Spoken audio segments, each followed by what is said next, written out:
I am Emma Carter, a 3-4-year-old freelance writer living in Seattle.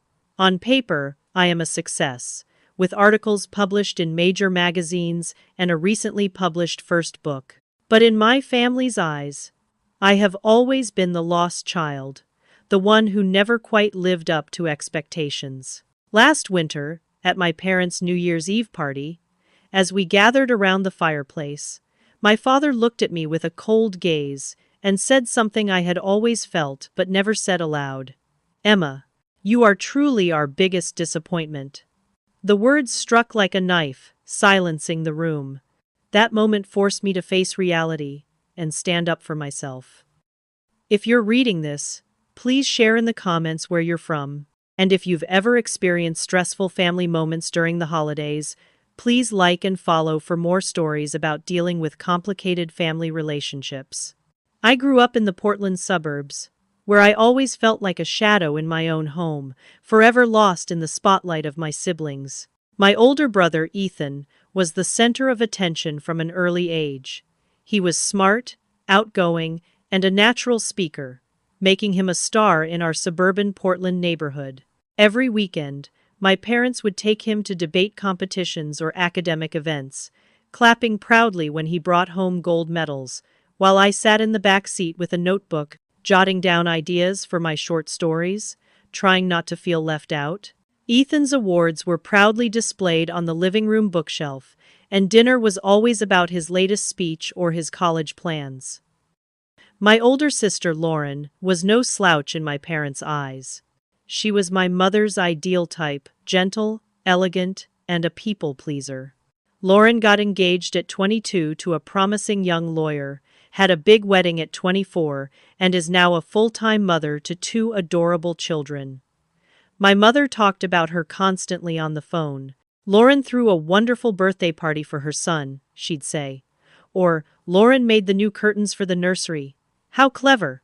Then there was Sophie, the youngest of the family, 8 years younger than me. From birth, Sophie had been pampered. Her every wish was granted immediately, from expensive dresses to lavish trips. When Sophie dropped out of community college because she hadn't found her passion, my parents called it a journey of self-discovery. When she blew through her bank account on makeup and clothes, my parents quietly reimbursed her without complaint. I, Emma, was stuck somewhere in the middle, never standing out enough to be noticed. I wasn't Ethan's eloquent genius, Lauren's perfect woman, or Sophie's protective younger sibling. I was an introvert, a writer, lost in my own stories and imaginary worlds. I got A's and B's in school, but they were never discussed at the family dinner table like Ethan's perfect grades. My short stories had won local literary contests, but those certificates sat in a drawer, never taped to the fridge by my mother's side next to Sophie's doodles. My mother, Diane, shaped the dynamics of our family. She grew up in a conservative suburban Portland home where everything had to be done right. To her, success meant having a stable job, an ideal family, and a life that lived according to her own standards. She compared, criticized, and was not afraid to point out what she thought were my mistakes.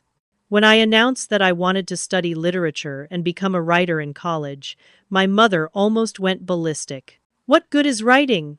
It's just wishful thinking," she said, sounding disappointed. Though I later published in prestigious journals and even published a book, she still viewed my work as a passing hobby, not a real career like my father's. Whatever I achieved, it was never good enough for her. When I won a literary award at school, she asked why I hadn't won a full scholarship like my classmates. When I signed my first publishing deal, she mumbled that I hadn't found a more stable job sooner. Her compliments were rare to non-existent, and when they did come, they were always laced with a hint of sarcasm. "Your book is a good one," she once said, "but you must be lonely at your age without a family." My father, Henry, was a different story, but not much better. He was a civil engineer, a quiet man who showed me concern in his own way. But he never had the courage to confront my mother. When she criticized me harshly, he would say, "Diane, that's enough." But then he would go silent if she turned to criticize him. Occasionally, he would sneak in small words of encouragement, like praising a piece of writing or giving me a book, but only when my mother wasn't around. My relationship with him grew distant as I grew older. Our calls were brief, about the weather or the news, never touching on anything that really mattered. Sometimes I caught a sad look in his eyes as he looked at me, as if he knew something was wrong but didn't know how to fix it. The bias in my parents' treatment became most evident at important milestones in my life. When I graduated from college with a degree in literature, neither of my parents were present. My mother was busy attending a must-see women's charity event, and my father excused himself to oversee an urgent construction project. I sat alone in the crowd, watching other families take pictures, hug, and celebrate, trying to smile as if my parents' absence didn't hurt. At 27, when I was published in a prestigious literary magazine and landed my first book deal, I was eager to share the good news at our weekly family dinner. But my mother barely skimmed the article for 30 seconds before moving on to Ethan's latest speaking award. My success was brushed aside before the main course was served. Even the family photos hanging in the house reflected my insignificance.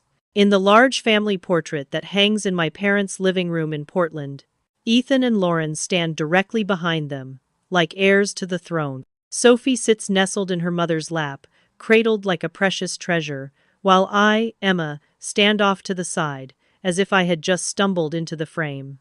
Over the years, from Thanksgiving to Christmas, the cycle repeats itself endlessly. My accomplishments, like published articles or literary awards, are overlooked as insignificant. My presence seems like a nuisance. At family gatherings, I quietly help my mother set the table, take everyone's picture, and sit and listen to stories about Ethan's success, Lauren's perfect life, or Sophie's new dreams, while no one bothers to ask about my own life. Despite this treatment, deep down, I still yearned for my parents' recognition, longed to be seen as an important part of the family. I still showed up for every holiday, still tried to please them, still held out hope that one day they would see me differently. But as the years passed, and I turned 32, that hope grew more fragile, like a candle about to blow out in the wind. What my family didn't see, or perhaps didn't want to admit, was that I had built a life I was proud of, albeit one that had taken a quiet, incremental approach. My freelance writing career wasn't easy, but it was deeply satisfying. After graduating from college with a degree in literature, I started out writing small gigs for a local Seattle newspaper, earning just enough to pay my rent and student loans. I stayed up late, writing until dawn, and took on freelance projects to build my reputation. My tiny apartment in Capitol Hill became my office, with an old wooden desk piled high with books and scrap paper taking up most of the living room. I lived on bagels and tea, saving every penny to buy a better laptop and signing up for online writing courses. The first 2 years were a struggle. I was rejected repeatedly by publishers and big clients who wanted a writer with more name than me. But I persisted, honing my writing skills and gradually building relationships in the industry. I began to focus on writing for startups, helping them create compelling brand stories to compete with larger competitors. By my 29th birthday, I had saved enough money to rent a small office space in downtown Seattle and officially launched my own writing company, Carter Creative Words. It wasn't flashy, just a small room with a window overlooking the busy street, enough room for me and later a part-time assistant. But it was my work, built on sweat and perseverance. The turning point came when I signed a contract with Coastal Coffee, a local coffee chain that wanted to tell their brand story to expand into neighboring states. I threw myself into the project, writing copy and website content that celebrated their sustainable roots and brought in new clients nationwide. The campaign was a huge success, increasing their revenue by 40% in 6 months and earning mentions in business magazines. This success opened many doors. Within 2 years, my client list included 4 major brands and dozens of local businesses. I moved to a larger office in Belltown and hired 3 full-time employees. My articles appeared in literary and business publications, and I was invited to speak at content writing conferences. My company now generates nearly $600,000 in annual revenue and is known for its creativity and authenticity. Financially, I was more stable than anyone in my family had ever known. I owned a condo in downtown Seattle, had a solid retirement fund, and a substantial emergency savings nest egg. I paid myself a modest salary, but most of my profits were reinvested into the company to ensure its continued growth. My personal life was also taking shape in ways my family had never bothered to explore. I've been dating Ryan, a passionate freelance journalist I met at a writing conference in Seattle, for over 2 years. We're not in a rush to get married, but our relationship is built on mutual understanding and shared values. Ryan knows my family struggles and has been a constant source of emotional support, helping me bridge the gap left by them. I've also built a close circle of friends who appreciate me for who I am. Mia, my best friend from college, lives a few blocks away, and we regularly meet for dinner on Friday nights, sharing everything from work to dreams. The team at my company, Carter Creative Words, is like a second family, celebrating birthdays, celebrating successful projects, and supporting each other through tough days. I've also found joy in new hobbies. I take a Thursday night poetry class, where I find peace in the rhymes and images. Every month, I volunteer at a community center, teaching creative writing to at-risk teens, helping them discover themselves through words. I've also started running on the weekends, exploring coastal trails near Seattle, sometimes with Ryan or a group of friends. Despite all of this success and building a meaningful life, there was still a void inside me. A part of me still yearned for my family to acknowledge me, to see me as the person I was, not the failed middle child they had always labeled me. This yearning led me to engage in behaviors that, looking back, I realize only deepened the rift in my family. I became the family's financial backup, ready to pull out the wallet whenever there was a problem. It started small, like helping my dad pay for repairs to his old truck after a costly engine failure. Then came helping Sophie with her college tuition when my parents complained they couldn't afford it. The requests grew more frequent, and the amounts grew larger, especially from my mother, who controlled the family budget with an iron fist. Ethan was the biggest financial supporter, though no one in the family knew about it. Despite his outward appearance of success and tales of big deals in the law, Ethan had made a series of bad financial decisions, from investing in risky ventures to spending more than he earned. 2 years ago, he came to me in desperation, facing the prospect of losing his apartment and being sued for debt. I paid off his most urgent debts and offered a repayment plan, but so far he has only paid me back small, token amounts.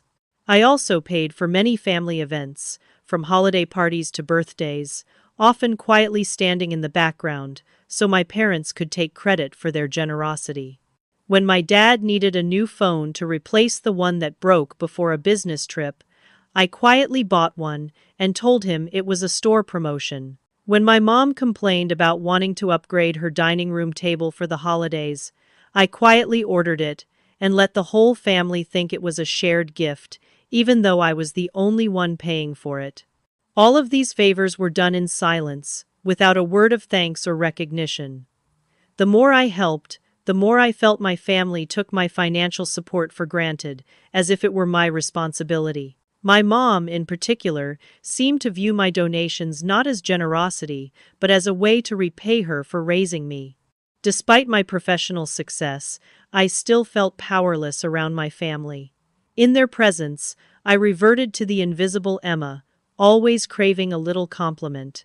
I deliberately hid my accomplishments to avoid being seen as boasting, silently endured criticism without fighting back, and swallowed my hurt rather than causing controversy.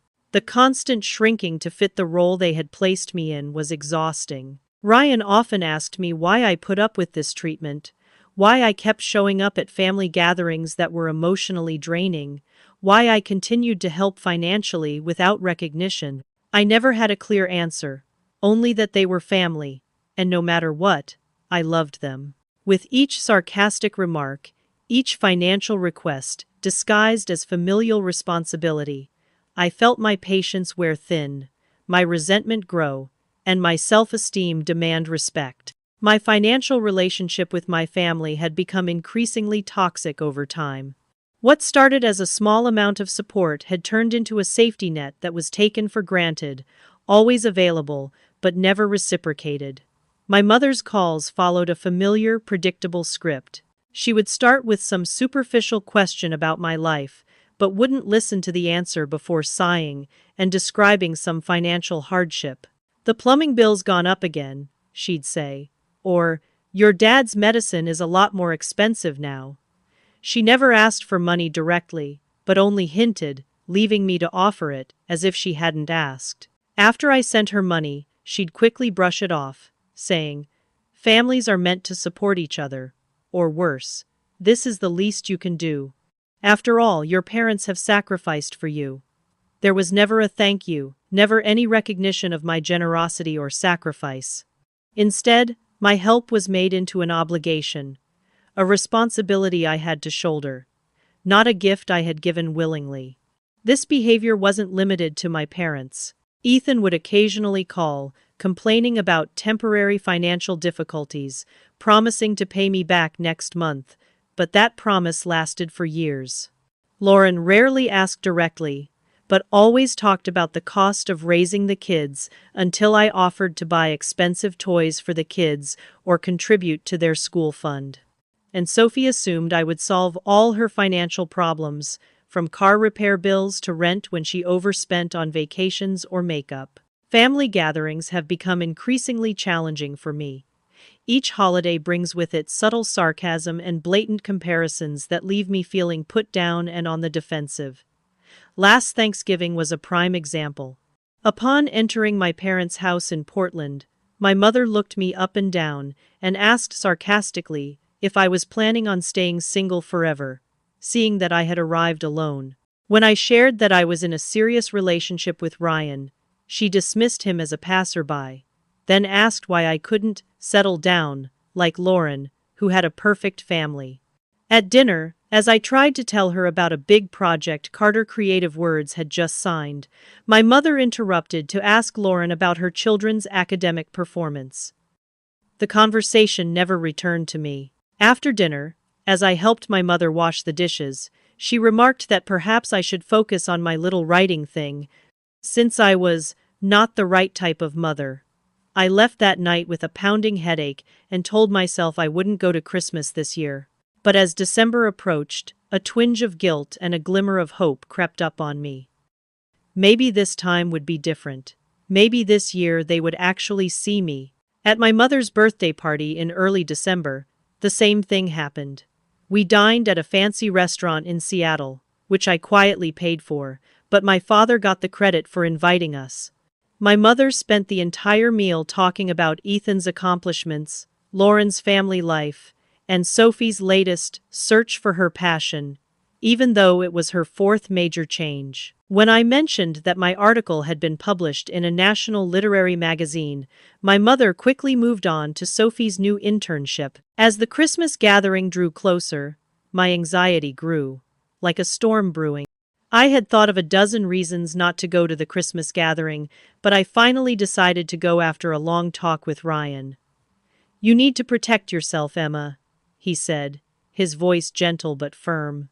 "You're not the insecure young girl you used to be. You're a successful writer, the owner of a company, and you deserve respect." I protested, pacing my small Seattle apartment. "Going there will only bring you back to the same old story," I said. "They'll never change." Ryan looked at me. "Then maybe it's time to change the way you approach them. You keep hoping they'll see your worth, but you need to show them that you know your worth, whether they acknowledge it or not." Ryan's words echoed in my head in the days leading up to Christmas. I spent hours picking out thoughtful and expensive gifts for my family, wrapping them carefully, as if the perfect gift would make them see me differently. I scheduled hair and makeup appointments, and picked out an elegant yet striking dress that would project my confidence and success, rather than trying to blend in with the family atmosphere like every year. The day before Christmas, I got a call from Ethan, and it was the last straw in an already tense situation. His voice was urgent, lower than usual, as if he were speaking from somewhere hidden. "Emma, I really don't want to ask this, especially now, but I'm stuck," he began. I closed my eyes, a familiar feeling rising, already anticipating what he was going to say. "My law firm is having liquidity problems, and if I don't pay back the loan by the end of the year, they might sue me. I need $12,000 to last until my bonus in March." $12,000 was not a small amount, even in my stable financial situation.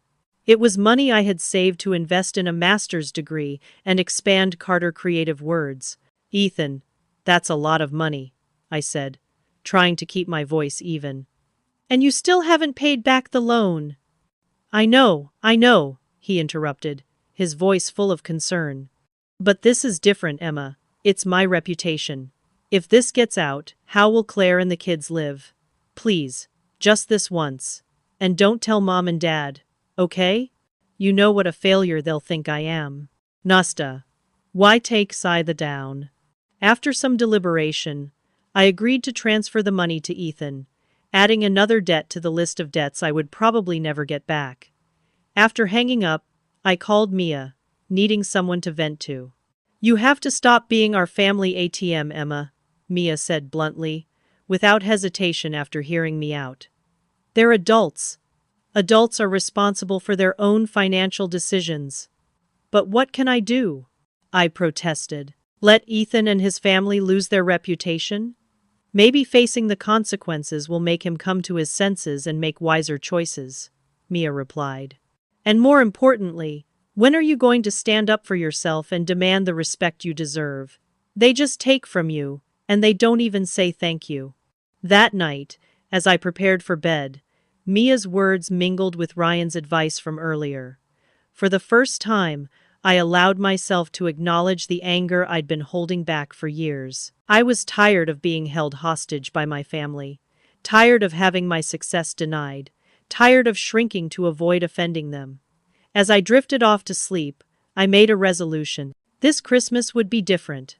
I would not sit by and tolerate disrespect. I would no longer provide financial support without recognition. If they didn't see my worth, I would show it myself. And if that led to conflict, so be it. Some relationships need to be broken before they can be healed. I arrived at my parents' house in suburban Portland at 3 p.m. on Christmas Day, the trunk of my car filled with carefully wrapped presents. The one-story cottage looked like it had stepped out of a postcard, with warm yellow lights lining the porch, a red and green wreath hanging over the front door, and small electric candles flickering in every window. The decorations had hardly changed since I was a child, from the string lights to the details on the wreath. Taking a deep breath, I composed myself, grabbed my first load of presents, and headed for the front door. From outside, I heard laughter and chatter, and my heart sank. Part of me still longed to be a part of those warm family moments, instead of standing on the sidelines. My dad opened the door, his eyes shining with genuine joy when he saw me. "Emma, you're here," he said, stepping aside to let me in. He was wearing a red Christmas sweater with a snowflake pattern, a gift from my mother a few years ago. "Merry Christmas, Dad," I replied, smiling and putting down the presents to give him a hug. "Can you help me carry the rest of the presents in the car? There's quite a few."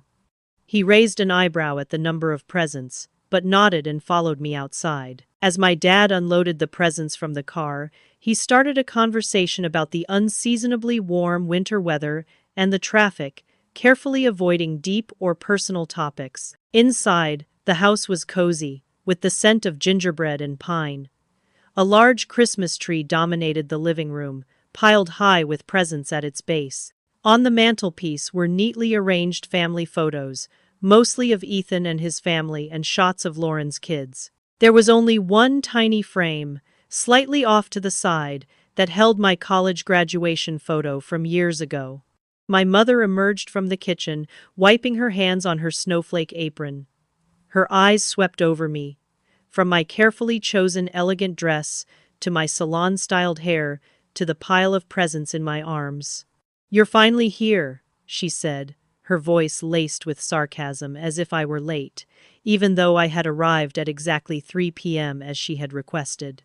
"Put those presents under the tree, and then go greet everyone," she said, and turned back to the kitchen. No greeting, no Christmas wishes, no comment on the effort I had put into looking presentable today. I swallowed the familiar feeling of hurt, nodded, and moved to place the presents under the tree, while my father quietly walked into the living room, where everyone was gathered. The next hour passed in a series of awkward greetings and tense conversations. Lauren, perfect as ever, gave me a quick hug before continuing to tell me about her son's piano recital.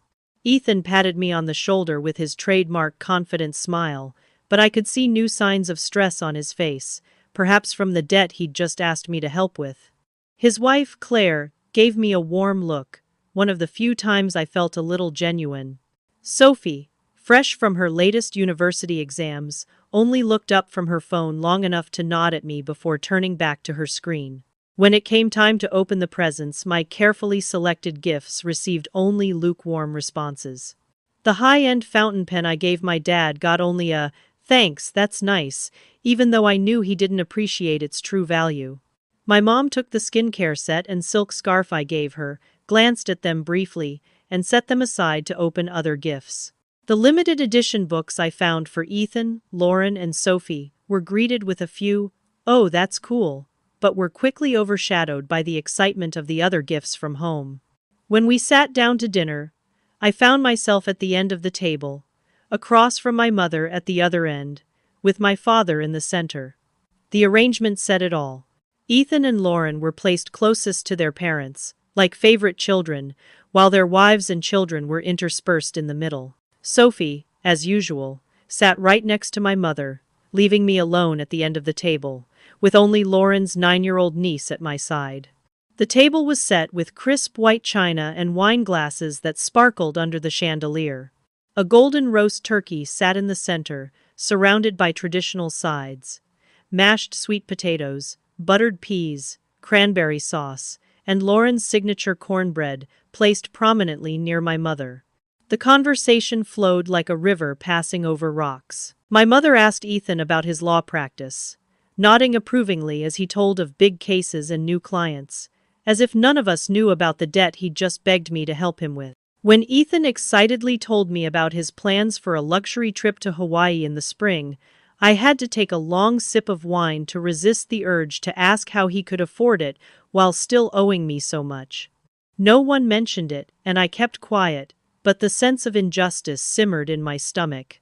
Lauren continued to dominate the conversation with stories about her children's academic achievements and her busy schedule at the private school where they attended. My mother glowed with pride, constantly chiming in with compliments or asking about the charity auction Lauren was organizing. "You know, Emma, you should try getting involved in something out there." My mother suddenly turned to me, for the first time since we sat down at the table. "It's good for you to meet people, especially when you're stuck in front of your computer all day." Before I could reply that I taught creative writing to at-risk youth twice a month, Lauren interjected. "Oh, Mom, you know, Emma's busy writing," she said, sounding as if my work were a harmless hobby, not a growing company. "Not everyone has time for community service." I took a sip of wine, reminding myself of my commitment to standing up for myself. "Actually, I volunteer," I said, keeping my voice even. "I teach creative writing to kids in low-income neighborhoods twice a month, and my company donates free content to nonprofits every year." There was a brief silence, as everyone digested this information, before my mother simply replied, "Oh, well, that's good." Then she turned to Sophie. "So, tell me about your new fashion project, honey." Sophie began excitedly describing an unpaid fashion design course she had just taken, despite having texted me earlier that she was bored with it. My parents listened intently, asking questions and encouraging as if it were the most interesting story of the day. When the conversation lulled, I decided to share my news. Last month, my company was featured in Content Creators magazine, I said, trying to keep my voice light but clear. They wrote a 5-page article about the content campaign we did for Pacific Green startups. My mother raised an eyebrow, but her tone was casual. Oh, it's a website, right? No, it's one of the most prestigious print magazines in the creative industry, I corrected, keeping my voice even. Getting featured is a huge milestone. My mother nodded vaguely, then turned immediately to Lauren. Speaking of accomplishments, Lauren, have you told Emma about your eldest son winning a science award at school? The conversation quickly changed, my news dismissed as if it had never been mentioned. The familiar pang of sadness rose again, but I reminded myself that their recognition was not a measure of my success. I had accomplished great things, and I needed to learn to appreciate that, whether my family saw it or not. As dessert arrived, pumpkin pie with whipped cream, Ethan suddenly turned his attention to me. Hey, Pacific Green Startups, is that the clean energy startup I read about? He asked. I saw they just launched a new ad campaign. Is that yours, Emma? Surprised by his rare interest, I nodded. Yes, sir. My company created the entire brand story and advertising copy for them. The project took 8 months and was a game changer. Pretty impressive, Em, he said, calling me by my old childhood nickname. That company is making a big splash. Thanks, I replied, warmed by the unexpected compliment from a loved one. My mother frowned slightly, putting down her spoon. I don't know how much they spend on a few lines of copy, she said, her tone casual. Who wants some more cake or coffee? The blood rushed to my face, but I took a deep breath, determined not to let the words slip. Actually, Mom, it was a comprehensive campaign that increased their new clients by 45%. It was a $250,000 contract for my company. The table fell silent. My father stopped cutting the cake, looking up in surprise. Lauren stopped sipping her coffee, and Sophie even put down her phone, her eyes wide. My mother pressed her lips together, her expression hard. There's no need to brag, Emma, she said. Writing is nothing. It's like writing a brochure for a school fair. I kept my voice calm but firm. My company has 6 full-time employees and annual revenues of almost $600,000, Mom. It's not just writing. My mother set down her spoon, the metal clanging dryly against the plate. She narrowed her eyes at me, her gaze as sharp as knives. If you're so successful, why do you still live alone in that tiny apartment? Why don't you get married and have kids like Lauren did? Success is more than money, Emma. Honestly, I always thought you exaggerated your accomplishments. You were always the dreamer of the house. I sat there, feeling as if I had been slapped in the face. My apartment is over 1,800 square feet, Mom, I said, my voice shaking but firm. You've never even visited. She waved her hand, as if my words didn't matter. It's not about the apartment, Emma. At your age, you should have more to show for it than a few articles and an expensive place to live. Lauren has given me 3 wonderful grandchildren. Ethan is a respected lawyer. Even Sophie is finding her way. The atmosphere around the table was tense, strained to the point of being cut off. My father cleared his throat, looking uneasy. Diane, maybe we should stop here, he said quietly. But my mother didn't stop. She leaned toward me, her voice cold and sharp, the one I'd grown accustomed to. Get it straight, Emma. You've always been different, always in your own world. We tried to steer you in a normal direction, but you insisted on writing. And what have you got to show for it? No husband, no kids, just contracts that could replace you at any moment. I looked at her, breathing heavily, anger and hurt flaring in my chest. Years of being marginalized and criticized crystallized in that moment. This was who my mother was. This was how my family had treated me, and no matter how much success I had, it would never change them. Her final words, sharp and judgmental, rang out like a verdict. You are my biggest disappointment, Emma. The words hung in the air, heavy as a dark cloud. Ethan looked down at his pumpkin pie, avoiding everyone's eyes. Lauren shifted slightly, her expression uncertain. My dad sat up, his mouth open, but no words coming out, as if frozen. Sophie's eyes widened, her hand still clutching the phone. Something inside me broke at that moment, but it wasn't my pride. It was the invisible string of silence and concession that had bound me for years. I slowly set the napkin down on the table, not caring if it fell to the floor. The wooden chair creaked as I stood up, the sound echoing in the silent room. I looked my mother straight in the eyes, no longer afraid of her judgmental gaze. My voice was calm, clear, when I finally spoke. Then don't call me when you need money anymore. The silence that followed my words was like a vacuum. My mother's face paled, her lips moving, but no words came out. She looked as if she had been struck, her usual confidence gone. My father sat up, his eyes wavering between bewilderment and concern. Emma, what are you talking about? He asked, but his voice was shaky, as if he had guessed something. Ethan kept his eyes on his plate, not daring to look up. Claire, his wife, looked around the table, her eyes fixed on Ethan with a silent question that she did not dare to say out loud. Lauren sat frozen, spoon suspended in midair, eyes wide with shock. Her husband held her hand, looking equally bewildered by the sudden turn of events. Sophie was the first to burst into tears, tears streaming down her cheeks. Emma, she whispered, her voice shaking like a child's. Don't say that. The emotions I had been suppressing for years suddenly surged out like a tidal wave, unstoppable. Let me tell you what a failure really is, I continued, my voice more certain than ever. A failure is not someone who built a company from scratch.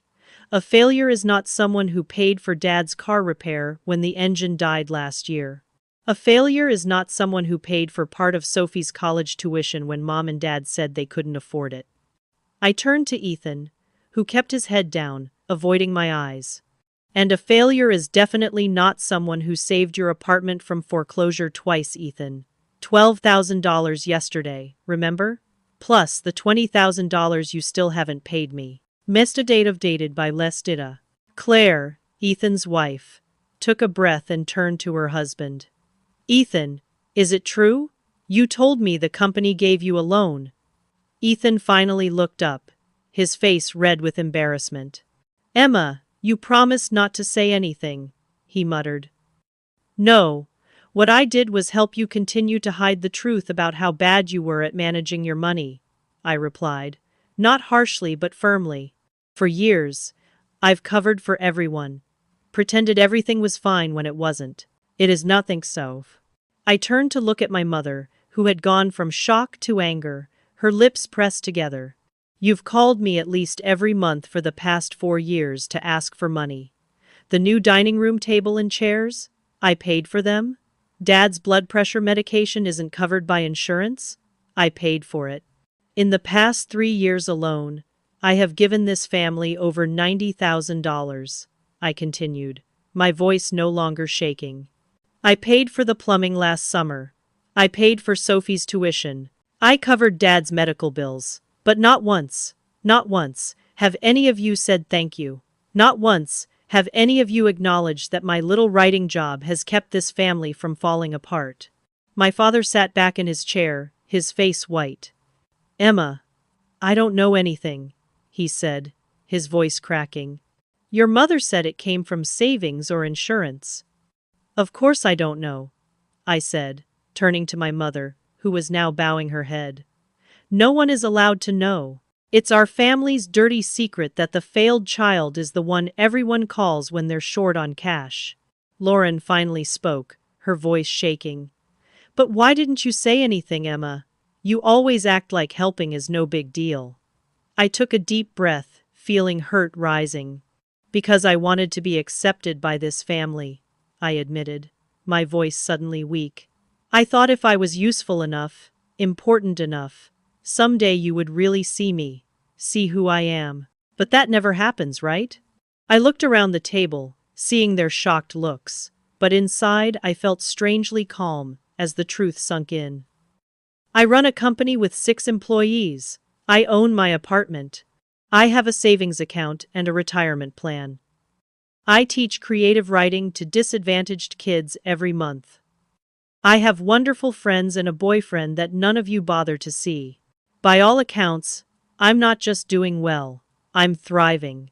But in this family, that doesn't matter, because I'm not on the path you want me to take. My mother regained her usual stern expression, her eyes cold. You have no right to expose family privacy like this, she said, her voice as sharp as a knife. Just because you help the family financially doesn't give you the right to throw it in our faces, my mother said, her voice cold as ice. No, Mom, I replied, my voice steady despite my pounding heart. Family is about more than just helping each other with money. Family is about sharing joys, celebrating successes, and supporting each other when we fail. Family is about seeing each other for who we are, not forcing each other into the mold you want. I took a deep breath, exhausted by the confrontation, but knowing I had to go all the way. For years, I've tried to win everyone's approval and love by being the financial savior of our family. But now I know that never works. You don't want a successful child. You want a well-behaved, obedient child. The truth about Ethan's finances rippled through the room. Claire whispered to him, her voice thick with hurt and betrayal. You told me we were fine, I heard her say. We just bought a new SUV. You said it was to save face, Ethan replied, his voice harsh. Everyone expects us to be successful. Do you think I want to be in debt like this? Claire didn't lower her voice. Because you're trying to impress your parents, Ethan. Lauren, growing increasingly uneasy, finally spoke. Emma, I didn't know how much you helped the family, she said, her voice soft. You should have said something sooner. I looked her straight in the eye. Would that have made a difference, Lauren? Would she have stopped comparing you to me, putting you down every chance she got? Lauren ducked her head, at least subtly enough to look embarrassed. I didn't mean to make you feel inferior, she said. I guess I'm used to being spoiled by my mother. Sophie sobbed, tears streaming down her cheeks. You're really not paying my school fees? She asked, her voice breaking. You told me you took out another bank loan. I nodded, feeling a little sorry for my youngest sister, who seemed just as much a part of the family game as I was. They don't want me to know, I said softly. They don't want anyone to know that the family finances aren't as stable as they always seem. My father stood slowly, his shoulders slumped as if he were carrying a heavy burden. Emma was right, he said, his voice firmer than I had heard it in years. We were dishonest with ourselves, and we were dishonest with each other, and we were not fair to Emma. He looked at my mother, but she returned his doubtful gaze. Diane, our daughter deserves an apology. But my mother would not budge. That's ridiculous, she snapped, her voice sharp. If Emma chooses to help the family financially, that's her decision. No one is forcing her. If she feels unappreciated, perhaps she should ask herself whether giving and expecting thanks is really giving. Her words seemed to confirm what I had known all along. There would be no recognition, no apology, and probably no change. I nodded slowly, finally accepting the truth. You're right about one thing, I said, my voice calm. No one forced me. I chose to help because I love this family, no matter what. But now I choose something else. I got up from the table, walked out of the dining room, and went upstairs to my old bedroom where I left my bag. The room was exactly as it had been since I was a teenager, with the blue duvet and the wall art that I had loved but no longer suited. It was like a time capsule, holding a version of me that no longer existed. I quickly packed up, listening to the soft voices of arguing from downstairs as the secrets I had just exposed continued to rock the family. Part of me felt guilty for causing such a storm on Christmas Day, but a larger, stronger part of me felt as if a weight had been lifted. The truth had finally been told. Whether they chose to confront it or continue to deny it was their problem now, not mine. As I carried my bag down the stairs, my father stopped me in the hallway, his eyes full of concern. Emma, don't walk away like this, he said, his voice shaking. We can talk. We can work this out. I looked at him, pity mixed with determination. Dad, one talk can't fix decades of pain, I said softly. I need time and space right now. And honestly, the family needs time to process what I said. He bowed his head, his voice low. I didn't know anything, Emma, about the money, about how you felt. I knew our family wasn't perfect, but I didn't realize how bad it was. I know you didn't, I said, my voice soft but firm. And that's part of the problem. You've chosen to ignore the reality of this family for too long. He suddenly hugged me tightly, taking me by surprise. I'm proud of you, he whispered, his voice choked. I should have said this more often. I hugged him back, feeling love, sadness, and relief all mixed together. When I pulled away, I saw tears in his eyes, reflecting mine. From the dining room, my mother's voice rang out, filled with anger. Ethan and Claire were arguing quietly but tensely, while Lauren tried to defuse the situation to no avail. It was the sound of a false wall, built over years, finally collapsing under the weight of hidden truths. Without another word, I walked out the front door, breathed in the cold Portland December air, and closed the door behind me. In the car, I sat silently for a moment, hands gripping the steering wheel, letting out a long, shaky breath, as if releasing decades of tension. As I drove away from my childhood home in suburban Portland, the Christmas lights faded through a veil of tears. But the feeling I felt wasn't regret or anger, but a deep, almost overwhelming freedom. For the first time in my life, I had spoken my truth without apology, without shrinking to fit my family's expectations. The drive back to my Seattle apartment was surreal.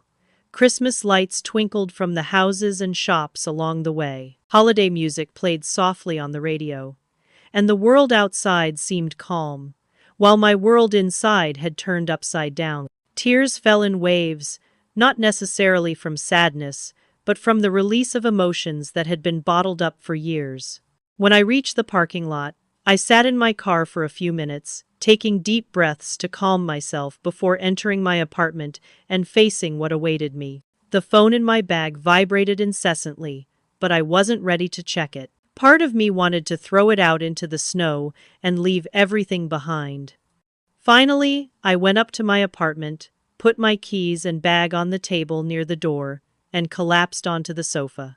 Only then did I check my phone. 4 missed calls and 19 messages, a flood of notifications from my family, surely full of blame and arguments.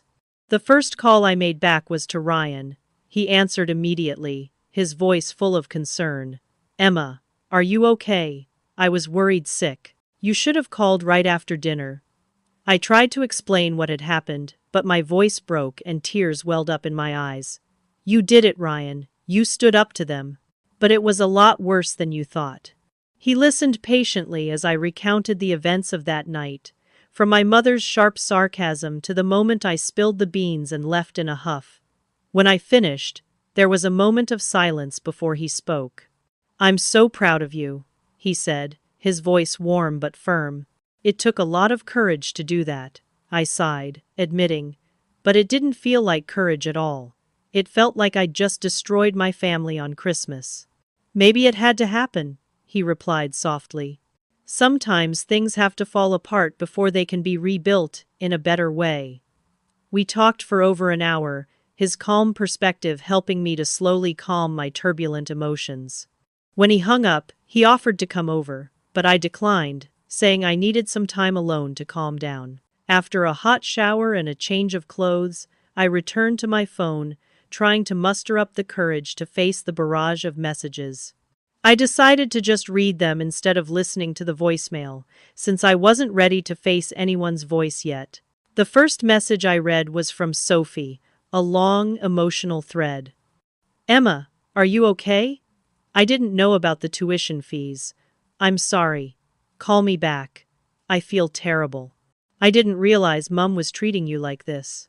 I was so preoccupied with my own problems. Sophie's message was as sincere as I expected. Of all her siblings, she was the one least caught up in the family's toxic patterns. Ethan sent 3 short, dry, awkward messages. We need to talk about this privately, Claire is upset. Thanks.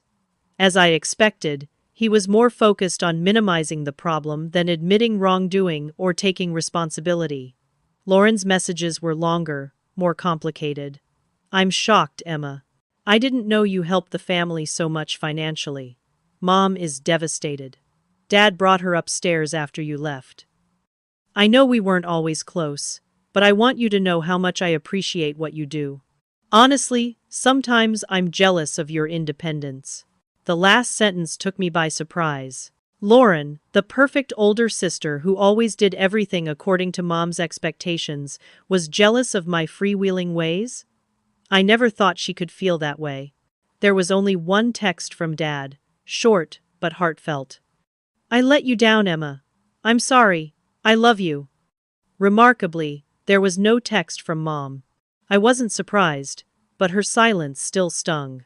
After reading it, I turned off my phone, not ready to respond to anyone. Instead, I curled up under a blanket on the sofa, staring at the small Christmas tree in the corner of the living room, its lights flickering steadily in the darkness. The next morning, I woke up to the first light of day streaming through the windows of my Seattle apartment, feeling strangely light. Despite the emotional turmoil of the previous night, I slept better than I had in months, as if a huge boulder had been lifted from my chest. I made a cup of coffee, sat down, and turned on my phone again. Last night, Sophie had sent a long email instead of a text. She wrote that she had always admired my independence, but had been swept away by my mother's coldness. She apologized for not appreciating my help and promised to try to build a better relationship with me. Sophie's words were mature and sincere, revealing a depth I had never recognized in my younger sister. There was another email from Dad, longer and more detailed than the previous message. He said he and Mom had argued late into the night, finally forcing her to confront the way she had treated me over the years. He admitted he had been weak for not protecting me sooner and asked for a chance to repair our relationship, to be more honest. He ended by saying how proud he was of the strong, successful woman I had become, words I had longed to hear from him for years. The most surprising news came from Ethan. Not a text or an email, but a wire transfer notification. $4,000, with the note, "First payment, more to come." The amount was a fraction of his debt, but the gesture meant more than the number. It was the first time he acknowledged my help, a small step toward change. In the weeks after Christmas, I kept my distance from my family, taking time to process the emotional turmoil of the confrontation. I responded to messages selectively, setting boundaries for the first time that I had never dared to do before. With Sophie, I said I was ready to talk when she returned to Seattle after the holidays, but needed time to let things cool down. I thanked Ethan for the first payment but rejected his suggestion that we forget about it, as if nothing had happened. I arranged to meet my dad in early January at a small downtown coffee shop, a neutral place, far from the stuffy atmosphere of my parents' house. Ryan was a rock throughout this, listening and supporting me without forcing me to make any decisions. "This is your journey," he said. "I'm here, no matter what you choose." Mia, as usual, was more direct when we met for our weekly dinner. "It's about time," she declared, raising her glass. To Emma, finally finding her voice. I smiled, but still hesitated. "I'm not sure this is the right thing to do, especially to explode in front of the whole family on Christmas." Mia shrugged. "Sometimes the right thing isn't comfortable. They've been living comfortably in their twisted version of reality for years, while you've been suffocating. A little discomfort might be just what they need to wake up." In early January, I began seeing Dr. Harper, a therapist who specializes in family issues. During our sessions, she helped me realize that my confrontation was not the cause of family dysfunction, but rather exposed long-standing cracks. "Your mother exhibits signs of overly controlling behavior," Dr. Harper explained in one session. She has built a family system where everyone plays a fixed role to maintain the perfect image she wants. You have disrupted that system by refusing to continue being the invisible fixer. So what now? I asked, feeling both relieved and confused. That's up to you and them, she replied. You can't control how they react, but you can decide which relationships you want to maintain and on what terms. With Dr. Harper's guidance, I began to set clear boundaries. I would no longer automatically meet every financial request. I demanded minimal respect and recognition for my accomplishments. I wouldn't accept criticism or comparison. And most importantly, I would no longer shrink myself to please others. The process wasn't easy. There were tense conversations, setbacks, and moments when I wondered if I was overreacting. My mother remained adamant, insisting that I was being selfish and too sensitive for demanding change from my family. Gradually, small changes began to appear in my relationships with other family members. Ethan, faced with the financial reality of losing my support, finally opened up to Claire about their debt situation. They sold their large apartment, moved to a smaller, more affordable place, and began working with a financial advisor. Ethan and I were still not completely comfortable, but our newfound openness was a significant step forward. Lauren and I began to develop a real sisterhood for the first time in our adult lives. Without the constant comparisons from our mothers that had driven us apart, we discovered common ground and mutual respect. She confessed that her perfect life was also full of stress and challenges, and I shared more about the successes and struggles of running Carter Creative Words. These conversations brought a sense of connection with her that I never thought possible. Sophie, returning to college with a renewed spirit, no longer took my help for granted. She began stopping by my Seattle office, curious about my creative projects, and occasionally asking for career advice. The age gap that had once kept us apart seemed to disappear as we bonded like two full-fledged adults. My dad changed the most. He began to confront my mom, refusing to tolerate her controlling behavior any longer.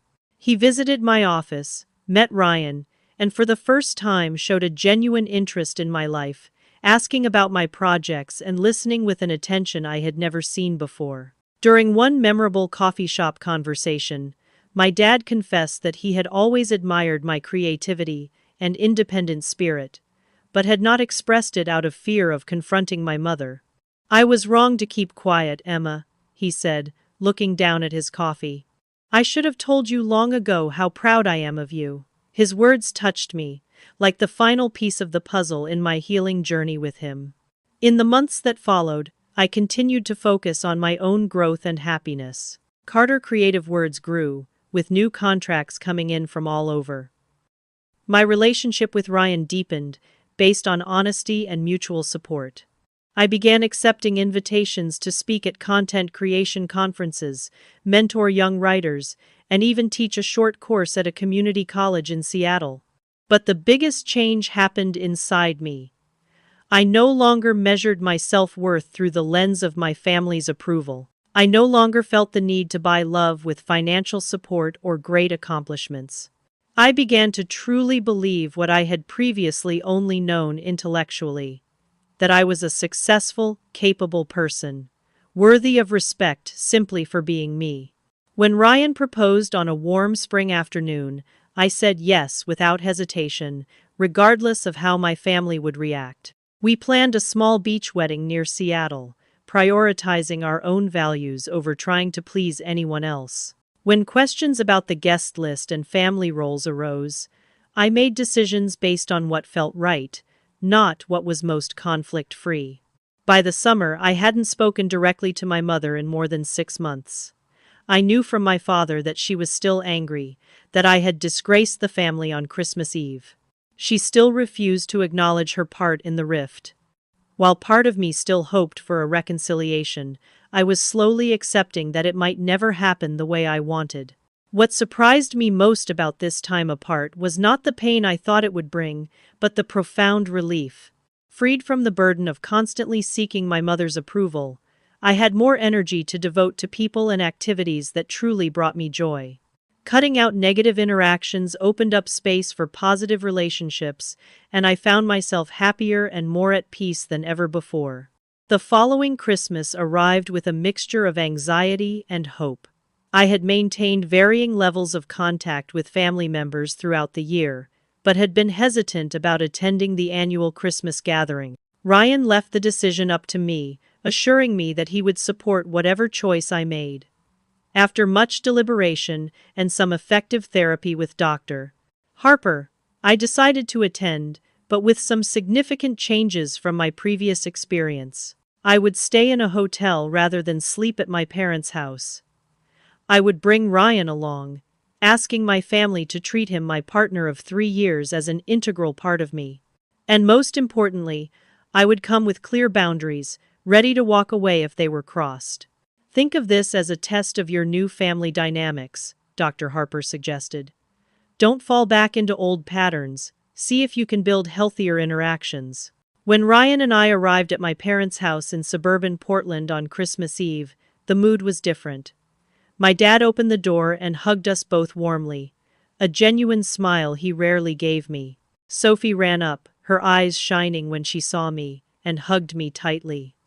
Lauren stood behind me, smiling a strained but warm smile, with her husband and children standing beside her. My mother stood a few feet away, her gaze cautious but controlled. I knew from my father that she had agreed to a few conditions for the stay: no criticism of my lifestyle, no mockery of my career, and respect for Ryan.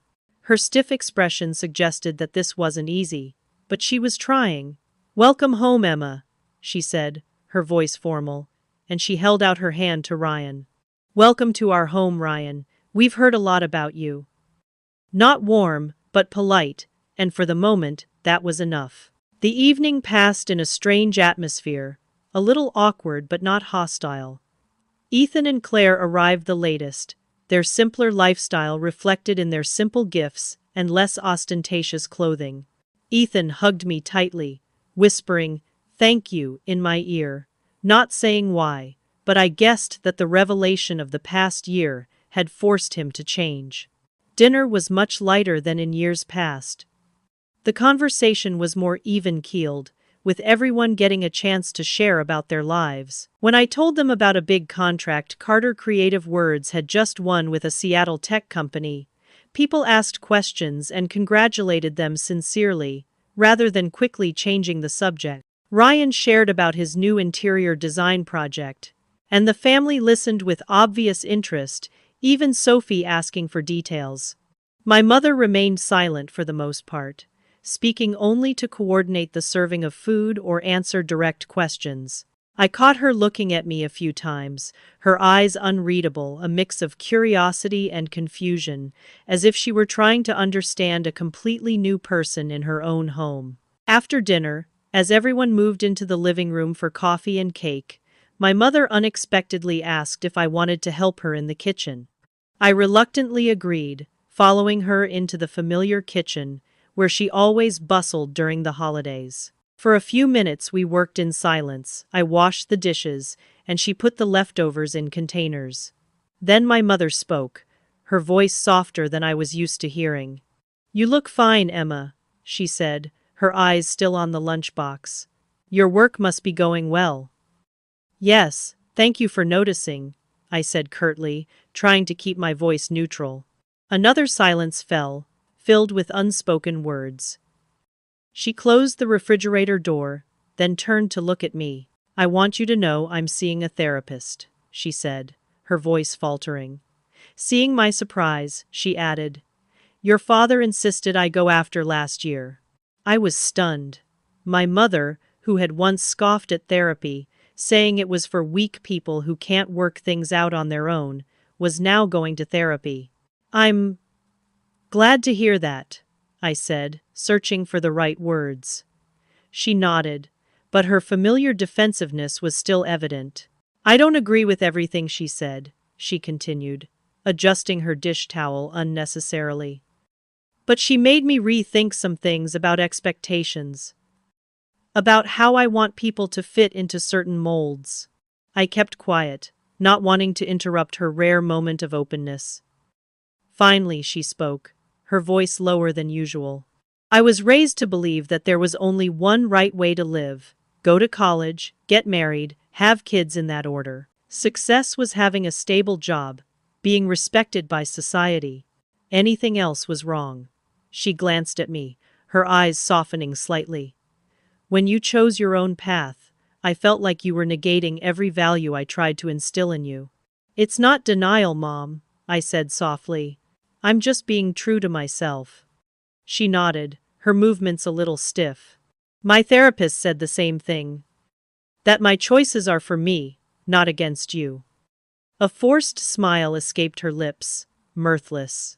So you have a habit of making things about yourself. This self-awareness, however reluctant, took me by surprise. I didn't know how to respond, so I waited quietly. I won't apologize for wanting what was best for you the way I thought it would be, she continued, her chin lifted, still holding a hint of pride. But I admit I was too stubborn. I said things that hurt you, things I shouldn't have said. It wasn't exactly an apology, but coming from my mother, it was almost a breakthrough. I felt a mix of emotions, recognition, hurt, and a cautious glimmer of hope. Thank you for saying that, I said, my voice sincere. It really means a lot to me. Mom nodded emphatically, as if concluding a negotiation. Your Ryan seems like a nice guy, she said, changing the subject. Stable, reliable. I smiled. He's creative, supportive, and makes me laugh every day. A small smile crossed her lips, rare and genuine. Good. Very good. She hesitated, then added, I'd like to stop by your office sometime, if that's okay. The offer, though small, was a meaningful olive branch. I'd love to, I said, completely sincere. We returned to the living room, the atmosphere between us not entirely relaxed, but much lighter. When I sat down next to Ryan on the sofa, he squeezed my hand, his eyes questioning. I responded with a small nod, as if to say everything was fine. The rest of the evening passed in a rare calm, without the tension and trauma of past family gatherings. As Ryan and I left for the hotel, we hugged each other goodbye with promises to see each other again soon. For the first time, I felt like those promises might actually come true. In the hotel room, Ryan asked me about the conversation with my mother in the kitchen. After I told him, he paused. It wasn't exactly a tearful reconciliation, was it? He said, smiling softly. No, I smiled back. But for my mother, it was a big step. She admitted that she might have been wrong, something I never thought would happen. Do you think things will really change? He asked, his eyes curious. I thought for a moment before answering. I think it has changed. Not perfectly, not completely, but enough to build a new relationship, where I can be myself, and they can be themselves. Over the next few months, this new balance continued to take shape. My mother kept her promise, visiting the Carter Creative Words office in Seattle. She listened attentively as I explained my projects, asking questions that showed a genuine effort to understand my work. We began a monthly lunch routine, sometimes awkward, but gradually more sincere. I realized that my mother might never fully understand or accept all of my choices, but she was learning to respect them, and I was learning to accept her limitations without resentment. My relationship with my siblings also improved. Ethan paid back most of the debt, not only with money but with a sincerity and respect I had never seen before. Lauren and I discovered a shared passion for environmental community projects, creating a bond that extended beyond family. Sophie graduated from college and took a short internship at Carter Creative Words, where she showed an incredible talent for building digital content strategies. My dad, perhaps the most changed person after the Christmas incident last year, became my biggest supporter. He hung my content creation awards in his office, proudly introduced me to friends as my daughter, a successful founder, and showed his appreciation in countless small but meaningful ways. The journey of the past year has taught me profound lessons.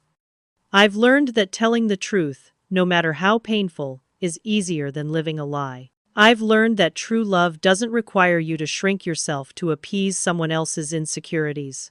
I've learned that family relationships can be redefined as we grow and change. Most importantly, I've learned that sometimes old patterns have to be broken to make way for healthier ones. Last year's confrontation, as scary as it was at the time, was necessary to break the dysfunctional cycle that had trapped us for decades. The temporary pain opened the door to a deep healing process that would have otherwise kept us stuck. At the next Christmas party, held at my Seattle apartment, as we shared food and conversation, I felt a deep sense of peace. The family before me was not perfect. There were still tense moments, misunderstandings, and sometimes we unintentionally relapsed into old habits. But we were all working, in different ways, to build a healthier relationship. My mother caught my eye across the table, and the genuine smile she gave me, something I would have never dreamed of a year ago, was a testament to the change we had made together. In that moment of toasting at the Christmas table, I looked into the faces of my family, the people whose approval I had fought so hard to get, and realized that the most important approval came not from them, but from me. This journey, I realized, was not about winning their approval, but about asserting my own worth, about standing firm in the confidence of who I was, regardless of who they wanted me to be. Sometimes, to truly love our families, we have to risk losing a part of them, to stop tolerating unacceptable behavior, even if it feels like a betrayal. I've learned that self-respect is not negotiable, and setting boundaries is not selfish, but an act of self-love. Have you ever had to confront your family because they didn't see your true worth? How did you overcome it? And what boundaries did you set to protect yourself? I'd love to hear your story. Share it in the comments below. If this resonates with you, please like and follow for more honest stories about self-discovery and family relationships. Thank you for coming along, and remember that sometimes the bravest thing you can do is to be true to yourself, without regret, without compromise.